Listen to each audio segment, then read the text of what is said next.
Hamas Israel మధ్య యుద్ధం ప్రారంభమై 20 రోజులు దాటిపోయింది. అది ఎప్పుడు ముగుస్తుందో తెలియదు. యుద్ధం కారణంగా ప్రపంచవ్యాప్తంగా చమురు ధరలు పెరుగుతాయని, ఆర్థిక వ్యవస్థపై ప్రభావం ఉంటుందని ఆరంభంలో ఒకటే అంచనాలు. అయితే అవేవీ నిజం కాలేదు. అయితే ఇప్పుడు ఇజ్రాయెల్ దాడుల తీవ్రతను పెంచింది. భూతల దాడులకు దిగుతోంది. ఈ పరిస్థితుల్లో హమాస్కు మద్దతుగా లెబనాన్కు చెందిన హెజ్బుల్లా సహా ఇరాన్ కూడా రంగంలోకి దిగొచ్చని, తద్వారా యుద్ధం మరింత భీకరం కావచ్చన్న ఊహాగానాలు. మరి అదే జరిగితే ప్రపంచవ్యాప్తంగా చమురు ధరలు పెరుగుతాయా? అందుకు ఏ మేరకు ఆస్కారం ఉంది? ఒకవేళ అదే జరిగితే భారత్పై ఏ మేరకు ప్రభావం పడే అవకాశం ఉంది?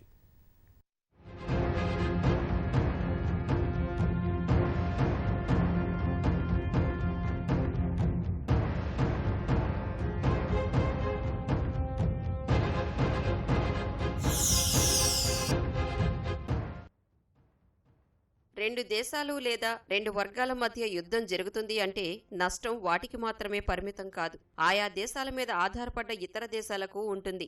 కారణం ప్రపంచంలోని వివిధ దేశాల మధ్య సాలెగూడులా అల్లుకున్న ఆర్థిక వ్యాపార బంధమే. తమ దగ్గర ఎక్కువగా ఉన్న వస్తువులను లేని దేశాలకు అందిస్తూ, తమ వద్ద లేని వస్తువులను తీసుకుంటూ ఎగుమతులు దిగుమతులు జరుపుకుంటూ ఉంటాయి. అయితే పాలస్తీనా ఉగ్రవాద సంస్థ హమాస్ ఇజ్రాయెల్ మధ్య అక్టోబర్ 7న ప్రారంభమైన యుద్ధం వల్ల ఎగుమతులు దిగుమతులపై ప్రభావం ఉంటుందని, ముఖ్యంగా చమురు సరఫరాలను ఇది ప్రభావితం చేస్తుందని అంచనా వేయగా అవి ఇప్పుడు నిజమయ్యే ప్రమాదం కనిపిస్తోంది. యుద్ధం ప్రారంభమైన నాటి నుంచి హమాస్ ముఖ్య కేంద్రం గాజాపై ఇజ్రాయెల్ వైమానిక దాడులను మాత్రమే కొనసాగించగా ఇటీవల భూతల దాడులతో విరుచుకుపడుతోంది. అటు హమాస్కు మద్దతుగా లెబనాన్కు చెందిన హెజ్బుల్లా ఉగ్ర సంస్థ ఇరాన్ కూడా రంగంలోకి దిగే సూచనలు కనిపిస్తున్నాయి. ఇజ్రాయెల్ భూతల దాడులతో ఇప్పటికే యుద్ధ తీవ్రత పెరగగా హెజ్బుల్లా, ఇరాన్ కూడా రంగంలోకి దిగితే ప్రపంచవ్యాప్తంగా చమురు సరఫరాలపై ప్రతికూల ప్రభావం పడి వాటి ధరలు పెరగవచ్చనే ఆందోళన వ్యక్తమవుతోంది. ఖచ్చితంగా ఈ ఎక్కడ ప్రపంచంలో ఎక్కడ ఇలాంటి సంఘటనలు జరిగినా, వార్ ఏ రెండు దేశాల మధ్య జరిగినా అది ప్రపంచ ఆర్థిక వ్యవస్థ ప్రపంచీకరణ ధోరణి ఉన్నటువంటి ఈ సందర్భంలో, ప్రపంచమంతా ఒక కుగ్రామంగా మారినటువంటి ఈ సందర్భంలో, ప్రపంచమంతా కూడా ట్రేడ్ రిలేషన్స్తో ఉన్నటువంటి ఈ సందర్భంలో ఖచ్చితంగా ఈ హమాస్కి ఇజ్రాయెల్కి మధ్య జరుగుతున్నటువంటి పోరు భవిష్యత్తులో అటు లెబనాన్కి, ఇరాన్కి, ఇజ్రాయెల్కి మధ్య పోరుగా మారితే అది ఖచ్చితంగా ప్రపంచ ఆర్థిక వ్యవస్థ పైన పడుతుంది. ప్రత్యక్షంగా పడుతుంది, పరోక్షంగా పడుతుంది. ప్రపంచ చమురు ఉత్పత్తిలో పశ్చిమాసియాదే సింహభాగం. ఈ నేపథ్యంలో యుద్ధం ప్రారంభమైన వెంటనే చమురు ధరలు 4% పెరిగాయి. యుద్ధం కంటే ముందు వారం 8% తగ్గిన ధరలు ఒక్కసారిగా ఎగబాకాయి. బ్రెంట్ బ్యారెల్ చమురు ధర $87.5కు చేరింది. ప్రపంచ చమురు ఉత్పత్తి దేశాల్లో ఇరాన్ కూడా ఒకటి.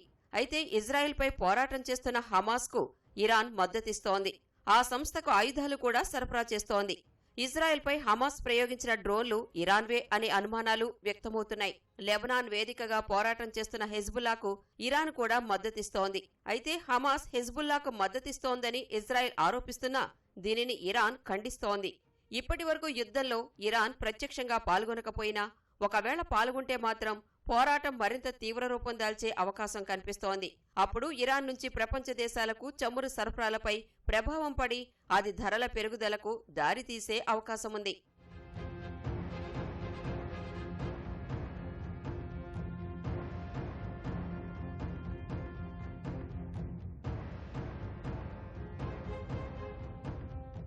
గాజాపై ఇజ్రాయెల్ భూతల దాడుల నేపథ్యంలో ఇరాన్ కూడా యుద్ధంలోకి ప్రవేశిస్తే ఇజ్రాయెల్ ఆ దేశంపై దాడులు చేసే అవకాశముంది. చమురు సరఫరాకు కీలకంగా ఉన్న హర్ముజ్ జలసంధిలో ఉద్రిక్తతలు తలెత్తుతాయి.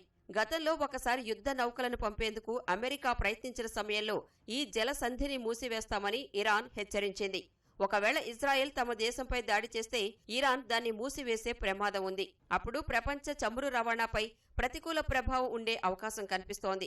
ఇక మరో చమురు ఉత్పత్తి దేశమైన సౌదీ అరేబియా యుద్ధం ప్రారంభంలో ఎవరి పక్షం వహించకుండా తటస్థంగా ఉండే ప్రయత్నం చేసింది.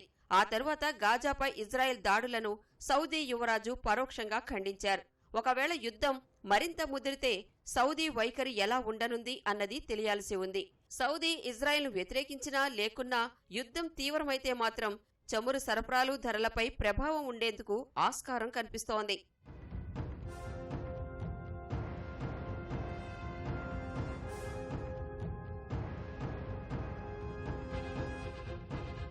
అరబ్ దేశాల్లో ఖతార్, కువైట్, సిరియా, లెబనాన్లు హమాస్ను సమర్థిస్తున్నాయి.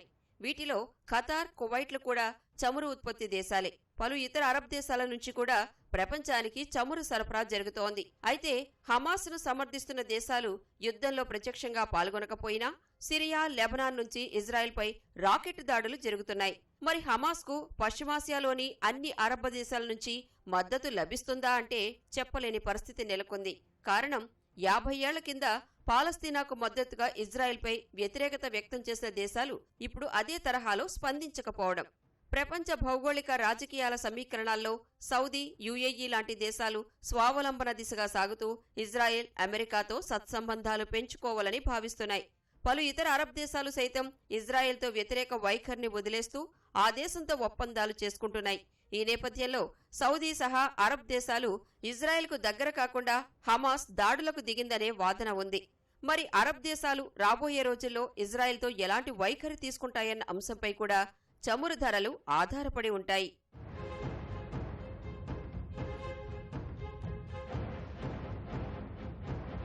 చమురు బ్యారెల్ ధరలు $90 నుంచి $100 ఉండగా యుద్ధం మరింత తీవ్రమైతే $120కు చేరవచ్చని విశ్లేషకుల అంచనా. ఇరాన్ చమురు మార్కెట్కు సరఫరా కాకుంటే ధరల పెరుగుదలకు ఆస్కారం ఉందని, అయితే ప్రస్తుతం ఆ పరిస్థితులు లేనందున స్వల్పకాలానికి చమురు ధరల్లో ఊగిసలాటలు భారీగా ఉండకపోవచ్చని అమెరికా బ్రోకరేజ్ సంస్థ యుఎస్బి అంచనా వేస్తోంది. ఇక ప్రపంచ బ్యాంక్ అంచనాల ప్రకారం యుద్ధంలో యథాతథ స్థితి కొనసాగితే బ్యారెల్ చమురు ధరలు వచ్చే ఏడాది వరకు $81 ఉండవచ్చు. మధ్యస్థాయి అనిశ్చితి ఏర్పడితే అంతర్జాతీయంగా చమురు సరఫరా రోజుకు 3 నుంచి 5 మిలియన్ బ్యారెళ్లు తగ్గి ధరలు 35% పెరుగుతాయి. భారీ స్థాయి అనిశ్చిత పరిస్థితులు ఏర్పడితే చమురు ధరలు 56 నుంచి 75% పెరిగి బ్యారెల్ చమురు ధరలు $140 నుంచి $175 వరకు చేరవచ్చని ప్రపంచ బ్యాంక్ అంచనా. ఇదే జరిగితే ఇప్పటికే మాంద్యంతో సతమతమవుతున్న ప్రపంచ దేశాల ఆర్థిక వ్యవస్థల మీద మరింత తీవ్ర ప్రతికూల ప్రభావం పడే అవకాశముంది.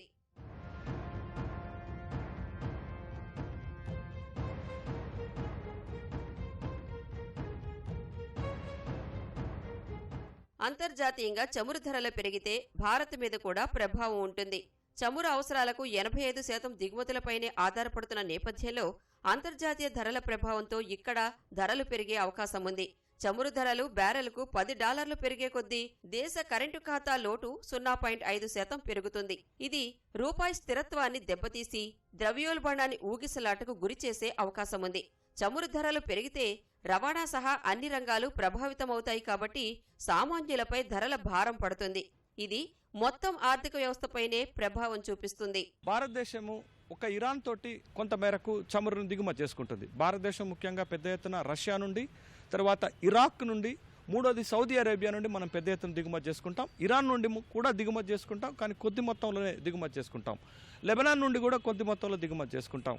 కానీ భారతదేశం మీద ప్రభావం కంటే కూడా చైనా పైన ఎక్కువ ప్రభావం చూపించేటటువంటి అవకాశం ఉంది ఈ పరిణామాలు. ఎందుకు అని అంటే చైనా పెద్ద మొత్తంలో ఇరాక్ నుండి దిగుమతి చేసుకుంటుంది, చమురుని, క్రూడ్ ఆయిల్ని దిగుమతి చేసుకుంటుంది. కాబట్టి చైనా మీద ఎక్కువ ప్రభావం పడేటటువంటి అవకాశం ఉంది.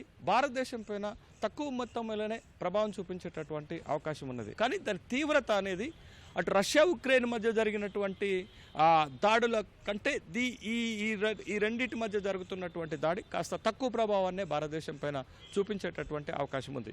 దానికి ప్రధానమైనటువంటి కారణం ఏంటి అంటే భారతదేశము క్రూడ్కి, ముడి చమురు దిగుమతికి పెద్దగా ఎటు లెబనాన్ పైన కానీ, ఇరాన్ పైన కానీ ఆధారపడి లేకపోవటమే భారతదేశానికి కొంత కలిసి వస్తున్నటువంటి అంశం. భారత్ సహా ప్రపంచవ్యాప్తంగా చమురు ధరలు పెరుగుతాయా లేదా అన్న దానిపై ప్రస్తుతం వెలువడుతున్నవి అంచనాలు, ఊహాగానాలు మాత్రమే. ఇజ్రాయెల్ హమాస్ యుద్ధం తీవ్రత, అరబ్ దేశాల వైఖరిపైనే ధరలు ఆధారపడి ఉంటాయి. ధరలు ప్రస్తుతం స్థిరంగానే ఉన్నా యుద్ధం తీవ్ర రూపం దాల్చవద్దని, చమురు ధరలు పెరగవద్దని, ప్రపంచ ఆర్థిక వ్యవస్థ పచ్చగా ఉండాలని అందరి ఆకాంక్ష.